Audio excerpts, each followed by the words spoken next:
Indonesia adalah negara kepulauan dengan jumlah pulau lebih dari 17.000 dan luas lautan melebihi 3,2 juta kilometer persegi. Membuat pekerjaan menjaga keamanan dan kedaulatan laut menjadi tantangan tersendiri.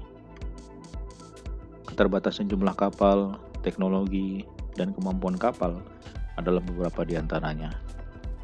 TNI Angkatan Laut, Bakamla, KKP, yaitu Kementerian Kelautan dan Perikanan, dan Kepolisian Perairan atau Polairut adalah garda terdepan dalam menangkal pelanggaran hukum dan kedaulatan di seluruh perairan Indonesia. Jepang sebagai negara kepulauan menghadapi permasalahan yang serupa. Sebagian pulau-pulau di Jepang berhadapan langsung dengan samudra dan atau negara tetangga seperti Korea, Cina, dan Taiwan. Dalam menghadapi penyusupan dan pelanggaran yang bisa terjadi di mana saja di perairan Jepang, Angkatan Laut Jepang atau biasa disebut JMSDF, Japan Maritime Self-Defense Force, atau Angkatan Laut kita di sini menyebutnya, mempunyai terobosan, yaitu dengan menggunakan kapal patroli berpeluru kendali yang menjadi lapis kedua dari pertahanan kelautannya. Tapi ini bukan sembarang kapal patroli. Kapal patroli ini diibaratkan mobil polisi, maka ini adalah mobil polisi sport yang bisa berlari kencang. Namanya saja sudah beraroma kencang, yaitu kapal patroli kelas Hayabusa. Hayabusa dalam bahasa Jepang artinya elang atau falcon dalam bahasa Inggris. Seekor binatang yang identik dengan kecepatan.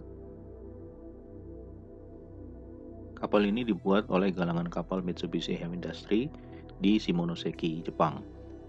Kapal patroli kelas Hayabusa adalah kapal patroli dengan panjang 50 meter dan lebar 8,4 meter. Tidak sepanjang kapal patroli KCR-60 buatan PT PAL yang mempunyai panjang 60 meter. Dan memang kapal ini dirancang untuk kelincahan, di mana kapal ini mempunyai keistimewaan yaitu kapal ini digerakkan oleh turbin gas dengan propulsi jet. Artinya yang menggerakkan kapal bukan baling-baling, tetapi nozzle atau corong di mana air akan keluar ke belakang dan mendorong kapal bergerak. Cara kerjanya adalah air akan masuk dari kolong kapal melalui saluran masuk atau intake atau inlet sebagian orang bilang, dan diputar oleh sebuah rotor yang ada di jalur intake tadi. Gerakan rotor memutar dengan kecepatan tinggi akan membuat air menyembur ke belakang dengan daya dorong yang kuat. Sedangkan untuk kemudi, kapal waterjet tidak mempunyai radar seperti kapal konvensional.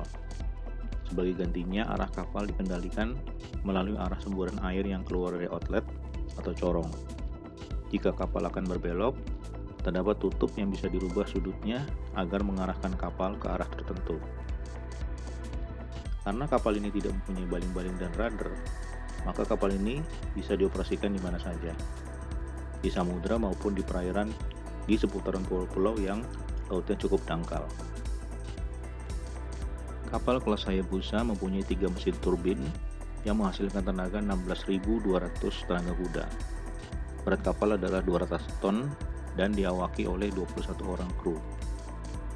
Kapal ini dilengkapi dengan meriam 76 mm dan senapan mesin 12,7 mm. Senapan mesin 12,7 mm cocok untuk tugas penegakan hukum atau pelanggaran wilayah yang sifatnya bukan invasi, seperti illegal fishing, penyelundupan, dan lain-lain.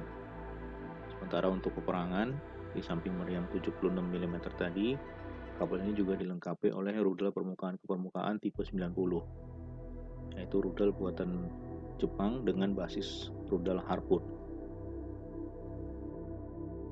Melihat situasi di atas, Indonesia bisa memanfaatkan kapal dengan teknologi semacam ini untuk menjadi layer kedua terhadap kejahatan perairan, penyelundupan, illegal fishing, dan lain-lain. Maka jika layer satunya dijaga oleh Bakamla dan TNI Angkatan Laut, maka layer 2-nya bisa dijaga oleh Kepolisian Perairan atau Polairut dan Bea Cukai. Tentu saja tanpa rudal dan meriam ya, sehingga pengamanan laut dan perairan Indonesia bisa lebih maksimal. Bagaimana menurut Anda? Silahkan berikan komentar.